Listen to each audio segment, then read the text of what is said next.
दर्द भरी प्रेम कहानी।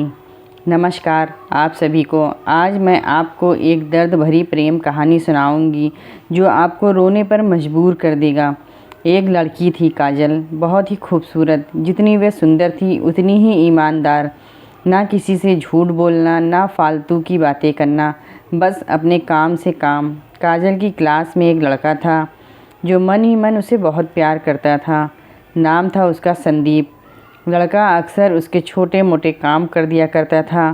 बदले में जब लड़की मुस्कुराकर थैंक यू कहती तो लड़के की खुशी की सीमा नहीं रहती। एक बार की बात है, संदीप और काजल साथ साथ घर जा रहे थे, तभी ज़ोरदार बारिश होने लगी। दोनों ने एक पेड़ के नीचे शरण ली। बारिश बहुत तेज़ थी, कुछ ही पलों में बूंदें छन छन कर नीचे आने लगी। ऐसे में बारिश से बचने के लिए दोनों एक दूसरे के बेहद करीब आ गए। काजल को इतना करीब पाकर संदीप जज्बातों पर काबू ना रख सका। उसने काजल को प्रपोज कर दिया। काजल भी मन ही मन संदीप को बहुत पसंद करती थी, इसलिए वो भी राज़ी हो गई और इस तरह दोनों का प्यार परवान चढ़ने लगा। एक बार की बात है, काजल उसी पेड़ के नीचे संदीप का इंतज़ार कर रही थी। संदीप बहुत देर से आया। उसे देखकर काजल नाराज़ होती हुई बोली, तुम इतनी देर से क्यों आए? मेरी तो जान ही निकल गई थी। काजल की बात सुनकर संदीप मुस्कुरा दिया। जाने मन, मैं तुमसे दूर कहाँ गया था। मैं तुम्हारे दिल में ही रहता हूँ। तुम्हें यकीन ना हो तो अपने दिल से पूछ लो। इस प्यार भरी बात को सुनकर काजल का सारा गुस्सा भूल गई और वह संदीप से लिपट गई। एक दिन दोनों लोग उसी पेड़ के नीचे बैठकर बातें कर रहे थे। काजल पेड़ के सहारे बैठी थी और संदीप उसकी गोद में सर रख कर लेटा हुआ था। तभी काजल बोली, जानू, अब तुम्हारी जुदाई मुझसे बर्दाश्त नहीं होती। तुम्हारे बिना एक पल भी मुझे 100 साल के बराबर लगता है। तुम मुझसे शादी कर लो, नहीं तो मैं मर जाऊंगी। संदीप ने झट से लड़की के मुंह पर अपना हाथ रख दिया और बोला, मेरी जान, ऐसी बात मत किया करो। अगर तुम्हें कुछ हो गया तो मैं कैसे ज़िंदा रहूँगा। काजल कुछ नहीं बोली। वह उम्मीद भरी नज़रों से संदीप की ओर देखती रही। संदीप ने अपनी बात आगे बढ़ाई, तुम चिंता मत करो जान, मैं जल्दी ही अपने घर वालों से बात करूँगा। धीरे धीरे काफ़ी समय बीत गया। एक दिन की बात है, दोनों लोग उसी पेड़ के नीचे बैठे हुए थे। उस वक्त संदीप का चेहरा उतरा हुआ था। काजल के पूछने पर वह रुआसा होकर बोला, जान, मैंने अपने घर वालों को बहुत समझाया, पर वह हमारी शादी के लिए तैयार ही नहीं।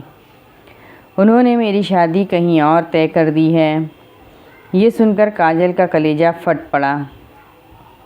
उसका मन हुआ कि वह ज़ोर ज़ोर से रोए, लेकिन उसने अपने जज्बात पर काबू पा लिया और बोली, जानू, मैं तुमसे सच्चा प्यार किया है। मैं तुम्हें कभी नहीं भूल सकती। प्लीज़ मुझे माफ़ कर देना।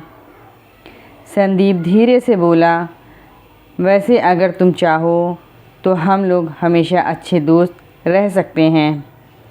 काजल यह सुनकर ज़ोर ज़ोर रोने लगी। संदीप ने उसे बहुत समझाया, पर काजल चाहकर भी अपने आप पर काबू नहीं कर पाई और वह रोते हुए अपने घर को चली गई। देखते ही देखते संदीप की शादी का दिन आ गया। उसे यकीन था कि उसकी शादी में काजल ज़रूर आएगी, पर ऐसा नहीं हुआ।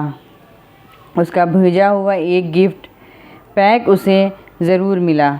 संदीप ने कांपते हाथों से उसे खोला। उस गिफ्ट को देखते ही संदीप बेहोश हो गया।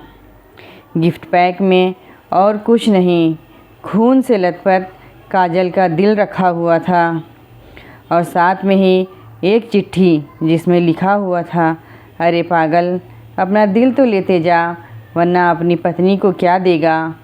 दोस्त, किसी के लिए मोहब्बत टाइम पास होती है और किसी के लिए ज़िंदगी से बढ़कर।